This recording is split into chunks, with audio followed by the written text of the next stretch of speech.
Joey Pasco wouldn't have necessarily described his daughter Aurelia as the outdoorsy type before. Then his wife heard about this place, Notchcliff Nature Programs in Glen Arm. We knew it was all outdoors, and we thought, let's give it a try. It's gone so well that we've been here for 3 years. And clearly, Aurelia, seen here climbing a tree while we talk to her dad, has taken to the nature-based schooling as well. Rather than having kids cooped up in a school that may or may not even have windows in the classroom, things like that, I think this is just something.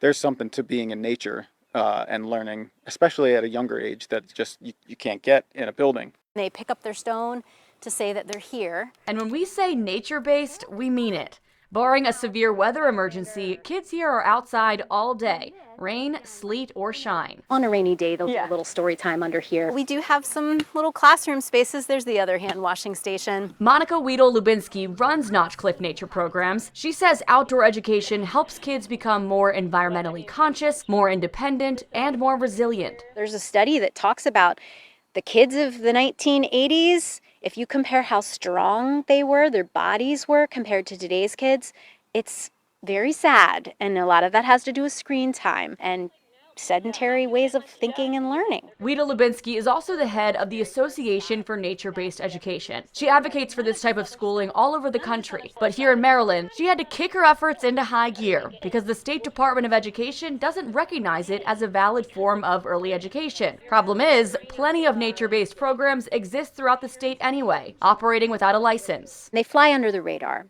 And that's dangerous, potentially, for children. And even for the programs that do everything by the book, no license means no state-funded subsidies or scholarships for families. Access to this kind of education becomes limited to those who can afford it. It keeps this barrier in place for sort of haves and have-nots. While this may not be the choice every family wants to make, it should be an option for any family that wants to make it. That's why she and a team of other educators lobbied the state legislature to establish a pilot program for outdoor preschool and childcare licenses. They were successful, and the program starts this fall. The Maryland Department of Education will use the program to investigate the benefits of nature-based education, submitting a final report to the governor in 2027 with recommendations for modifying or expanding it. But there's no funding attached to the pilot program, so educators like Weedle-Lubinsky continue to run their schools and daycares on their own. And there's decades of research about why this is so beneficial to physical,